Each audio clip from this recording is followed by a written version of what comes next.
Charmaine's point of view. Nagising ako nang hindi pamilyar sa akin ang kwartong tinulugan ko. Masyadong plain kasi ang paligid kumpara sa kwarto namin ni Jacob.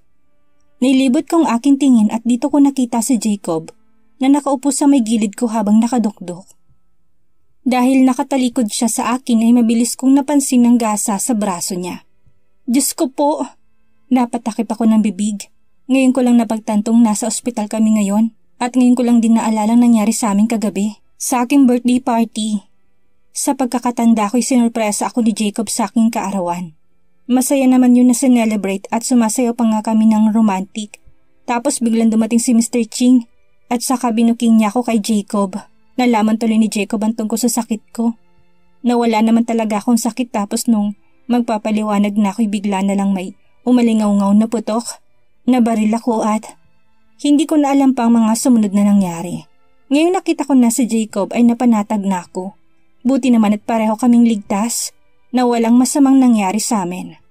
Dahan-dahan akong bumangon, ngunit hindi ko kaya. May masakit sa likod ko. Marahil yun ay ang tama ng bala sa akin at masakit din sa bandang puson ko. May bigla tuloy akong napahawak dito. Baby ko, buti ayos lang tayo. Kumapit ka lang dyan ha. Wika ko sa aking isipan habang hinihimas-himas kong aking tiyan. Maya-maya pa'y naisipan kong tawagin si Jacob. Hindi ko alam kung gising ba siya o tulog kaya mahina lang ang ginawa kong pagtawag sa kanya. Jacob, pabulong na sambit ko sa kanyang pangalan. Gising ka na pala. Sagot ka agad niya. Meaning gising siya at hindi tulog. Hindi siya humarap. Para siyang nagpupunas ng kanyang mata. Ngayon ko lang din napansin na parang humihikbi siya. Umiiyak ka ba, babe? Tanong ko sa kanya. Pinilit kong bumangon para makita siya kung umiiyak ba talaga siya. Sa pagpupumilit ko'y parang biglang may gumuhit sa bandang likuran ko kaya napaari ako. Dahil sa pag-ari kong yun ay bigla siyang napalingon. What happened? Nag-aalala niya sabi. Sa pagharap niya dito ko na napatunayang umiiyak nga siya. Mugtong-mugto ang kanyang mga mata. Nasa palagay ko'y kanina pa siya umiiyak. Magang-magana kasing talukap niya. Pilit siyang ngumiti. Hindi napuwing lang. Pagdadahilan niya. Alam ko nagdadahilan lang siya. Grabe naman kasi kung puwing lang yun. Babe naman bakit ba kasi? Ano ba problema? Hindi ko afford na makita si Jacob ng ganito. Hindi kaya ng konsensya ko. Sobrang buti ng kanyang puso kaya hindi niya deserve na umiyak. Hinawakan niya ako sa magkabila kong balikat at saka matiim akong tinignan. Babe, do you still love me? Mahal mo ba talaga ako o plinano mong lahat ng ito? Yung pagpapanggap mo na may sakit ka, talaga bang wala kang balak na aminin sa akin yun? Na kung hindi ka binuko ni Mr. Ching, ay wala kang balak na umamin? Babe, masaya ka ba sa ginawa mo? Ano bang nararamdaman mo habang nagmumukha akong tanga sa harap mo? Do you find it enjoying? Sa dami niyang tanong ay ni isa wala akong nasagot. Napayuko lang ako't napaiyak. So yun pala yung iniiyak niya? Umiyak siya dahil sa nasaktan ko siya. Niyugyug niyang balikat ko at napakagat ako ng labi sa sakit. Babe, talk to me. Yung kasal ba natin? Nagpakasal ka lang ba dahil kasama sa paghihiganti mo? Yung pagbubuntis mo, talaga bang bukal sa loob mo na mabuo yun? Ha? Minahal mo ba talaga ako o pagpapanggap lang ang lahat? Tumingin ka sa akin. Answer me please. Mahal kita, Jacob. Totoong minahal kita. Oo, nung una aaminin ko. Paghihiganti yung nasa isip ko kaya nagpanggap ako na may sakit. Na kunwari wala akong naalala. Gusto lang kitang paglaruan at pasakitan noon. Kaso habang tumatagal, nauhulog muling loob ko sa'yo. Noong una, ayaw ko lang aminin sa sarili ko na mahal na ulit kita. Pero wala Kahit ayaw ko nang muling sumugal sa pagmamahal mo. Ay sumugal ulit ako. Yung pagpayag ko sa kasal, totoo sa puso ko yun. Yung pagbubuntis ko, bukal sa loob ko yun. Jacob, mahal na mahal kita kaso naging duwag ako. Hindi ako nagkaroon ng lakas ng loob para aminin sa'yo ang mga ito dahil natatakot ako. Natatakot ako na baka magalit ka sa akin. Natatakot ako na baka magkahiwalay tayong ulit. Sa wakas ay nasabi ko ng lahat ng gusto kong sabihin sa kanya. Talaga, kung totoo yan, bakit nagawa mo pa akong traidorin? Bakit ka nakipagkasundo kay Mr. Ching? Bakit? Kasi sumagot ka. Kasi akala ko basta mo na lang na inangkin ng Lesotho. Kasi naaawa ko sa mga empleyado nito na nawalan ng trabaho. Kasi araw-araw tayong pinapadala ng mga banta. Natatakot ako, Jacob, kaya naisip kong gumawa ng paraan para matahimik tayo pare-pareho. Kaso hindi ka nakatulong, Charmaine. Lalo mo lang pinagulo ang lahat. Tignan mong nangyari, pati yung anak natin nadamay. Anong ibig mong sabihin nadamay? Bigla akong napahawak sa aking tiyan. Wala na yung baby natin, Charmaine. Wala na siya. Wala na siya dyan. Nakunan ka't nawala ng pangarap natin na magkaanak. Nawala siya dahil sa nangyari kagabi. Gaano kasakit para sa isang inang malaman na wala ang baby sa kanyang sinapupunan dahil sa kanyang katangahan. Walang katumbas ang sakit na nararamdaman ko ngayon. Kasalanan ko kung bakit siya nawala. Kasalanan ko itong lahat. Hindi man literal na sabihin mo, Jacob, sa akin yun ay ramdam ko. Ramdam ko na akong sinisisi niya. Sinira kong pangarap niya na maging isang ganap na ama. Nawala na yung bagay na inaasam-asam niya. Binigo ko siyang muli at habang buhay ko itong dadalhin sa aking konsensya. I'm sorry, Jacob. Kasalanan ko itong lahat. Ako ang sisihin mo sa pagkamatay ng anak natin. Ang tanga ko kasi. Ang tanga-tanga ko. Dapat namatay na lang din ako. Hindi na ako natuto. Palahaw ko ng iyak. Ang dami kong hinagpis at pagsisisi. Wala akong kwentang tao. Matapos sabihin ni Charmaine ng ganon, wala na siyang narinig pa kay Jacob. Puro luha lamang ang namutawi sa mukha nito. Hagulhol na mararamdaman mo sakit at pagkabigo. Gusto ni Charmaine na marinig mula kay Jacob na sisihin siya nito sa nangyari. Nakagalitan siya sa pagiging tanga niya. Na hanggat maaari murahin siya nito o hindi kayo pagsalitaan ng masakit kaso wala. Wala siyang narinig dito kung hindi tanging iyak lamang. Itong dumudurog ng husto kay Charmaine. Hindi niya maatim na makitang magkakaganito si Jacob. Huli na rin ang lahat para magsisi dahil nawala na rin ang magiging anak nila. Gusto niyang yakapin ang asawa. Gusto niyang lumuhod sa harapan nito ngunit hindi niya magawa dahil nangihina pa siya. Babe, saka pupunta? Babe, mag-usap tayo. Kausapin mo ko please. Hindi man lang nag-abala si Jacob na huminto ni hindi man lang siya nito tinapunan ng tingin. Sumatotal ay alam niyang nagdaramdam talaga ito sa kanya. Naiwan si Charmaine na mag-isa sa loob ng kwarto. Hindi lang naman si Jacob ang nalungkot. Kung nasaktan si Jacob, doble rin naman ang sakit na nararamdaman ni Charmaine. Pareho lang silang nasaktan at nasasaktan ngayon. Matapos kasi mga revelasyong nalaman ay isang malaking katanungan pa rin kung paano na sila ngayon. Jacob's point of view. I hate it when I see her crying. I hate myself dahil hindi ko siya magawang kausapin. Ewan ko. Right now, hindi ko na talaga alam ang dapat kong gawin. I felt so devastated. I want to shout her so bad. I want to ask her kung ano pa bang dapat kong patunayan sa kanya para lang bumalik ang tiwala niya sa akin kaso hindi. Hindi ko kaya. Ayoko magsalita ng tungkol sa nararamdaman ko dahil kaya ko naman itong kimkimin. Ayoko siyang pagsalitaan o sisihin dahil natatakot ako. Natatakot ako na baka isang araw ay mawala siya ulit sa akin. That's why I had to endure this pain kahit na sobra na. Sobra nang ginagawa ni Charmaine sa akin. Buong akala ko'y magkakaroon na kami ng happy ending, pero hindi pa rin pala. Bakit ba napakahirap niyang mahalin? Bakit ba puro na lang sakit ang napapala ko? Gusto ko lang naman maging masaya kasama siya pero palagi niyang ginagawang komplikado ang lahat. Naisip ko na mapag-isa muna kahit na ilang oras lang. Gusto ko munang mag-isip-isip. Sa dami ng nalaman ko, ewan ko kung paano na kami pagkatapos nito. Saka ko na muna iisipin siguro ang mga panggagago ni Charmaine. Sa ngayon, gusto ko munang mamahinga. Feeling ko kasi malapit na ako mag-shutdown. Nahihilo na ako sa problema. Akmang sasandal pa lamang ako sa upuan dito sa labas ng kwarto ni Charmaine nang biglang tumunog ang cellphone ko. It's Marvin, ang aking hardinero sa mansyon. I almost forgot.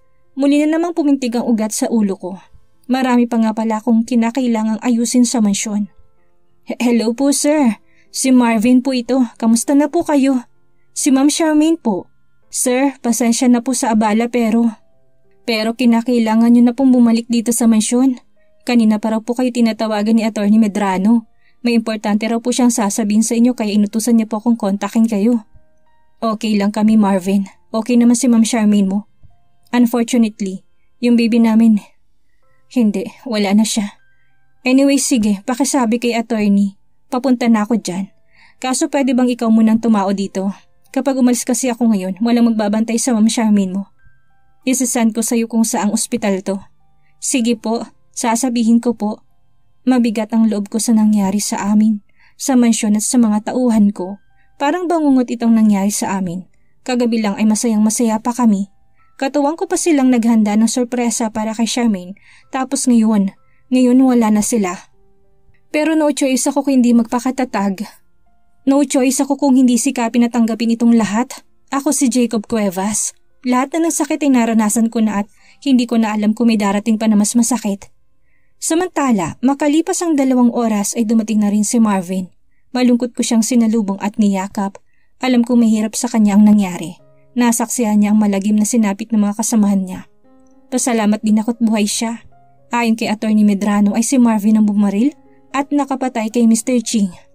Sir, emosyonal siya habang nakadukdok sa balikat ko. Sir, wala na po sila. Patay na po silang lahat. Nahuli po ako ng dating, sir. Hinimas ko siya sa likod upang pagaanin ang nararamdaman niya. Hindi biro para sa edad niyang 18 ang nangyari. Bata pa siya at alam kong habang buhay niyang dadalhin ang pangyayari kagabi. Nakakalungkot man pero wala tayong magagawa. Ikaw, alam kong ginawa mong lahat kaya nandito pa ako ngayon at buhay. Utang namin sa iyong buhay namin. Habang buhay ko yung ipagpapasalamat sa iyo. Sir, hindi mo kailangan magpasalamat. Ako itong malaki ang utang na loob sa iyo. Si Marvin kasi ay anak ng tauhan kong si Marina, kusinera dati sa mansyon. Maagang namatay ang kanyang ina dahil inatake sa puso kaya itong si Marvin ay kinupkup ko at bibigyan ng trabaho sa mansyon. Pinag-aral ko rin siya at sinasahuran. Yun nga lang, mailap siya sa tao kaya hindi siya gaanong kilala ng mga tauhan ko sa mansyon.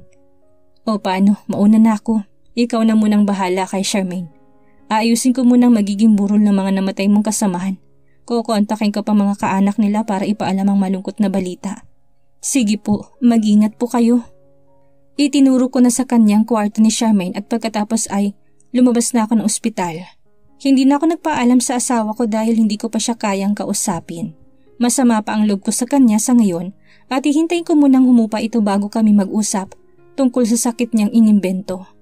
Samantala, pagdating ko sa mansyon ay kaagad na bumungad sa akin ng napakaraming sasakyan ng pulis at ambulansya. May ilan din akong media na nadaanan at tiyak kung sa mga oras na ito ay nasa headline na naman ako. Magsitabi kayo. Wika ako sa hangin. Hindi pa rin kasi ako makapasok sa loob dahil maraming osyosero sa gate. 2 mahabang businang ginawa ko para magsitabi sila sa gilid at dadaanan ko. Nagsitabihan naman sila kaya malaya akong nakapasok sa loob. Sa gawin ng garden ay doon ko nadatnan ng aking personal attorney na si Atty. Medrano na siyang nakatayo habang kausap ng mga pulis. Oh, nandyan na pala si Mr. Jacob. Uwi ka agad nito nang makita ang aking presensya. Hinarap naman kaagad ako ng nasabing pulis. SP Otto Sanchez po, investigador. Meron lang po sana kaming konting katanungan regarding sa nangyaring barilan kagabi. Pwede po bang pawang katotohanan lang po ang inyong sasabihin para mas mapabilis pong investigasyon natin? Hindi po kasi basta-bastang nangyari. Napakarami pong namatay. Sige po, isalaysay niyo na po yung mga natatandaan niyo. Hawak niya ang isang tape recorder at tinapat sa aking harapan. As you can see, bahay ko to. Sa bahay ko nangyari ang insidente. And to tell you frankly, hindi namin inaasahan na may ganung malagim na mangyayari. Nakita niyo rin naman siguro na may gayak pa rito. Birthday kasi ng asawa ko kagabi kaya busy kami nagkakasiyahan. Then, all of a sudden, biglang dumating si Mr. Ching. At first, akala namin makikiselebrate lang siya sa amin, although hindi naman siya invited. Honestly, wala kami inimbita. Then after several minutes, nagkaroon kami ng pagtatalo at pagkatapos ay bumunot siya ng baril at nagpaputok. Tinamaan ang asawa ko kaya siya nakunan at nakakonfine siya ngayon at nagpapagaling. Pwede niyo po bang sabihin kung ano po yung naging pagtatalo niyo? Tungkol ba ito sa negosyo o ano? Doon ako hindi nakapagsalita. Yes, tungkol nga ito sa negosyo pero involved rito ang asawa ko. May involve at may involve siya rito. Isang maikling sagot lang ang sinabi ko sa pulis. Si Mr. Ching, nagkaroon kami ng tampuhan sa negosyo. Hindi ko alam na nagtanim pala siya ng galit at nagawa niyang pagtangkaan ng buhay ko. Mukhang pininano niya rin itong lahat. Hindi birong nangyaring patayan. Lahat ng tauhan ko is namatay. Hindi ko na binanggit na may isa sa kanilang buhay. Mapapahamak din si Marvin. Hindi basta-bastang tao si Mr. Ching. Tsak na buhay ni Marvin ang magiging kapalit kapag nalaman ng mga galamay ni Mr. Ching na siyang nakapatay dito. So ibig mo bang sabihin na inosente ka sa pagkamatay ni Mr. Ching? Of course, inosente ako. Kahit ipapowder test niyo pa ako ngayon. Okay po, gagawin po namin yan. Salamat po sa kooperasyon. Nakahinga na ako ng maluwag nang umalis ng investigador.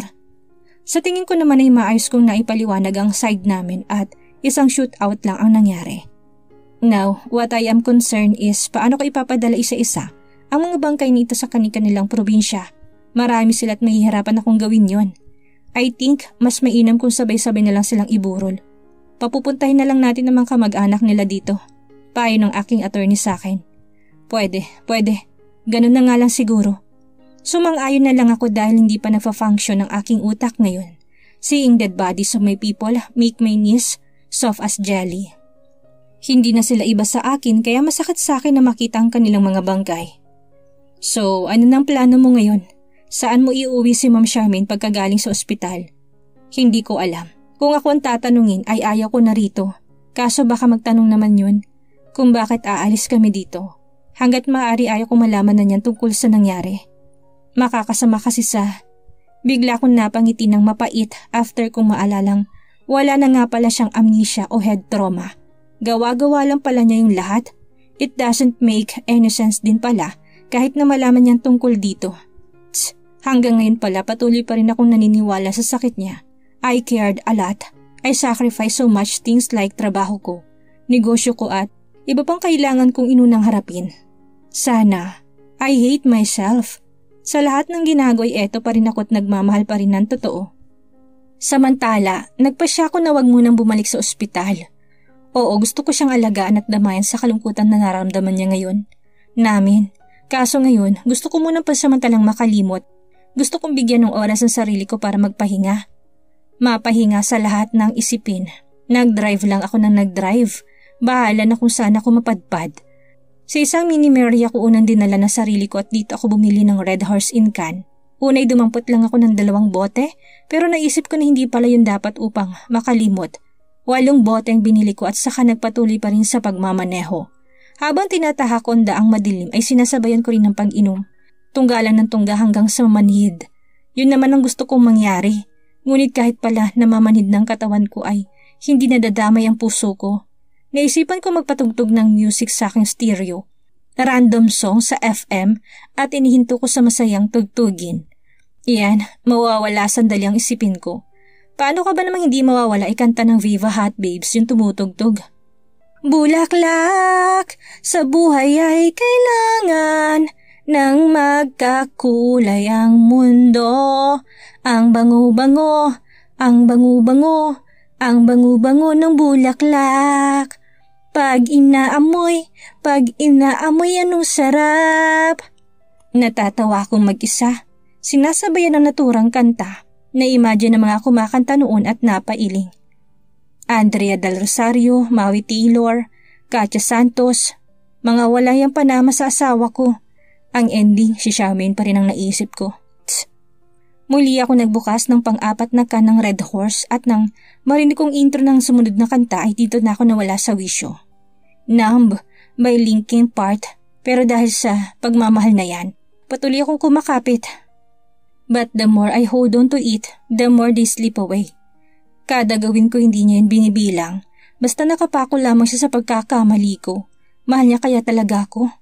Umiikot ng paningin ko't matindi ng tama ng alak sa aking sistema. Kung paano ko naubos ang alak na yun ng ganun kabilis, yun ang hindi ko alam. Sandali kong inihinto ang aking kotse sa tabi. Sumandal ako tumingala. The rain starts falling at nakaragdag pa yun sa pagiging emosyonal ko ngayon. Pero syempre, hindi ako nagpadaig sa emosyon ko. Muli kong pinandar ang aking sasakyan kaso ayaw umandar. Kapag minamalas ka nga naman. Oo, wala na akong ibang pagpipilian kung hindi bumaba na lang ng sasakyan. Madilim na't hindi ko alam ang lugar na ito. Nang bumaba naman ako ay napakuskus ako ng mata. Pamilyar sa akin ang lugar na ito. Parang may inihatid na ako sa apartment na to.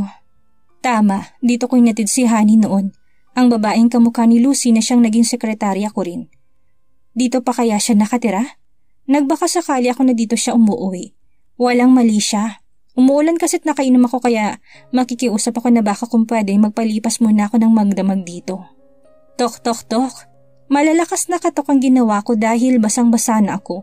Nakasubsob na rin ang mukha ko Sa pintuan dahil hirap ng balanse ng katawan ko tilang segundo lang ay sa wakas. May nagbukas rin ng pintuan. Jacob? Kakatapos lang ni Honey maligo at papalabas na sana siya ng banyo nang makarinig siya ng 3 sunod-sunod na katok. Sino ba yun? Ano oras na? Sa isip-isip niya. Dahil nga nagambala siya sa malakas nitong katok ay may pagkukuli niyang binuksan ng pinto. Sa ayos niya kasi ngayon ay tsak na mapagsasamantalahan siya. Sakaling adik man ng tao sa labas. Ngunit out of her curiosity, binuksan niya pa rin at hindi niya inaasahang makikitang muli ang tao sa labas. Jacob? Gulat na usal niya sa pangalan nito. The last time kasing nagkita sila hindi magandang naging trato nito sa kanya. Kulang na lang kasi kalat ka rin siya nito noon palabas ng opisina nito matapos siyang gamitin. Habang nasa ospital si Shami noon at comatose ay may namagitan sa kanilang dalawa. Anong ginagawa mo dito? Diretsahan tanong niya. Wala naman kasi siyang maisip na dahilan kung bakit napasadya ito dito. Basang-basa sa Jacob at namumungay ng mga mata sa antok. Hinagod nitong kanyang buhok pataas gamit ang kanyang kamay upang mahawi ang tubig na tumutulo sa kanyang mukha. Galing dito. Pwede bang makituloy? Nasiraan kasi ako. Sakto naman na napamilyaran ko yung lugar na to kaya nagbabakasakali ako na dito ko pa rin nakatira. Napalunok ng laway si Honey. Jacob is very hot while talking. Natulala siya sa basang katawan nito at muling bumalik sa kanya ang araw na may milagro silang ginagawa sa opisina nito. Bahagyang binasa ni Honey ang kanyang pang-ibabang labi at malanding hinawi ang basang buhok. Sige, pasok ka. Nilakihan niyang pagkakabukas ng pinto at pinagmasdan lang si Jacob na pumasok. I will pay you, don't worry. Umuulan lang kasi. Bigla siyang napahinto sa kanyang sasabihin dahil sa hindi niya inasahang makita. Kasabay kasi na pagsara ng pinto ay siya rin pagkahulog ng tuwalyang nakatapis kay Honey sa sahig. Tumambad tuloy kay Jacob ang malamodelo nitong katawan. Napakalaki talaga. Napakalaki talaga ng pagkakahawig nila ni Lucy sa isip-isip ni Jacob. Lihim naman ang pangiti si Honey nang makita niya kung paano siya titigan ni Jacob. Napakalagkit nitong tumingin sa hubad niyang katawan. Sinadya niyang hindi pulutin ng tuwalyang nahulog. Sinisimulan na kasi niyang akitin muli si Jacob. Kaso bigla siya nitong tinalikuran. Honey, can you put your towel on? Naasiwa kasi ako, makikitulog lang talaga ang pinunta ko rito. Promise. Sad nito habang nakatalikod. Kahit na sino pang ballstar ang hirap kay Jacob ngayon, ay hindi niya yan pag-aabalahan na tikman. He is a one woman now. He is married at hindi niya magagawa kay Charmaine ang lokohin. Samantala, nainis naman si Honey sa ginawa ni Jacob. Hanggang ngayon pa rin pala ay wala siyang dating dito pero para sa kanya si Jacob, hindi na walang pagkagusto niya rito simula noon. Bagamat napahiya siya sa kanyang sarili, hindi na niya yung dinamdam. Sa ngayon kasi tinanggihan siya nito, ngunit para kay Honey, mahaba pa ang gabi. Sorry, nahulog kasi. Sige na, humarap ka na, nakadamit na ako. Dito palang humarap si Jacob. Intayin mo na lang ako rito, babalik ako, magbibihis lang. Ikukuha na rin kita ng mga gagamitin mo pamalit. Paalam nito kay Jacob. Hindi pa rin siya nagbabago. Bulong ni Jacob sa hangin. Makalipas ang 5 minuto ay lumabas si Honey. Yakap-yakap nitong dalang pirasong kulay sky blue unan at kumot. Nakangiti itong lumapit sa kanya. Eto na yung unan at kumot. Eto naman yung... Sinadya nitong ihulog ang damit niyang hawak. Dinumpot niya yun sa kakaibang paraan. Imbes kasi na simpleng yumuko lamang siya ay lumuhod pa siya para lang damputin to. Pagkadampot niya ay... Shit! Nagkatapat ang mukha niya sa ibabang parte ni Jacob. Sobrang lapit na para bang konting ihip lang ng hangin ay madidikit ng mukha nito sa naninigas ng sandata ni Jacob. Mabuti na lang at kahit nakainom ay malakas pa rin ang pamigil niya sa tukso. Honey, lilinawin ko lang ha. Tao akong pumunta rito para makitulog. Wala akong ibang pinunta dito kundi yun. Ngayon, kung hindi mo yun naintindihan, aalis na ako. Maulan ngayon at madulas sa labas. Uuwi talaga ako kahit na malaki ang tsansang maaksidente ako dahil sa nakainom din ako. Pangungonsensya ni Jacob. Muling napahiya si Honey. Gaano kasakit sa isang babae ang matanggihan ng lalaki na matagal na siyang gusto. Tumayo siya na parang hindi ininda ang nangyari. Pasensya ka na, boss. Mukhang nami-misinterpret mo ata ako. Gusto ko lang na magbalik ang kabutihan sa'yo. Alam mo ba, after mo akong bigyan ng pera, ginamit ko yun sa mabuti. Malaking tinulong na sa akin, nagsisimula ng manginig ang boses ni Honey. Pilit niyang pinapasiglang boses niya, kunwari totoong masaya siya. The last time she remembered kasi hindi bukal sa loob ni Jacob ang pagtulong sa kanya. Bayad yun sa paggamit sa kanya. Ayos pala kung ganun. O paano? Magpapalit na muna ako ng damit. Giniginaw na kasi ako. Walang kainte-interest niyang pagkakasabi. Sige, dyan lang, diretso ka lang. Habang nasa banyo si Jacob, ay tahimik na lumuluha si Honey sa isang sulok. Hawak-hawak niyang kanyang tiyan habang natutuluan niya ng luha. Lasing ka nga, Jacob. Hindi mo man lang napansin na may umbok ako sa tiyan. Hindi mo siguro gustong maalala ang mga nangyari sa atin noon. Kaso, bakit nag-iwan ka pa ng resibo? Ano kayang ibig sabihin ni Honey na nag-iwan ng resibo si Jacob? May panibagong pagsubok kaya ang darating sa buhay nila ni Charmaine? Yan ang ating aalamin sa susunod nating kabanata.